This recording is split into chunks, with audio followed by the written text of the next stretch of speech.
এই মসজিদটা একসাথে নামাজ পড়তে পারবে ৬,০০০ লোক। নিচতলায় ২০,০০০ স্কোয়ার ফিট হাসপাতাল, নিচতলায় হাসপাতাল, দোতলায় ৩ তলায় মসজিদ।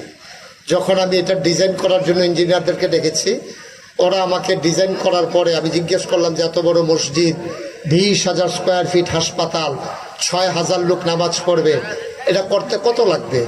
ওরা আমাকে বলল ১৫ কোটি টাকা।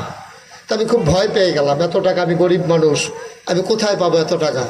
যে একটা নিয়ত করেন। তখন আমি নিয়ত করলাম, আল্লাহ এই মসজিদটা যদি আল্লাহ আল্লাহ করে শুরু করি, করতে পারি, ইনশাল্লাহ আমি মুশতাক ফয়েজি। আমি তো সারা বছরই দেশে বিদেশে মাহফিল করি, পুরো ১ বছরে মাহফিল করে যত টাকা হাদিয়া পাই, আমি 1 বছরের কামাই আমার মসজিদে দিয়ে দেবো ইনশাআল্লাহ। আমি 1 বছরে 25 লক্ষ টাকা জমাইছি, 1 বছরে 25 লক্ষ টাকা দিয়া তারপরে মসজিদের কাজ শুরু করেছি।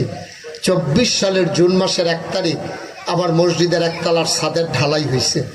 ঢালাইয়ের দিন এই যে ইঞ্জিনিয়ার আমার ঢাকায় আলগাত নিয়ে কয়, হুজুর ওই যে 15 কোটি কইসলাম যে ওই তো না। আমি ওই কি তৈব? ওই 30 কোটি লাগবে।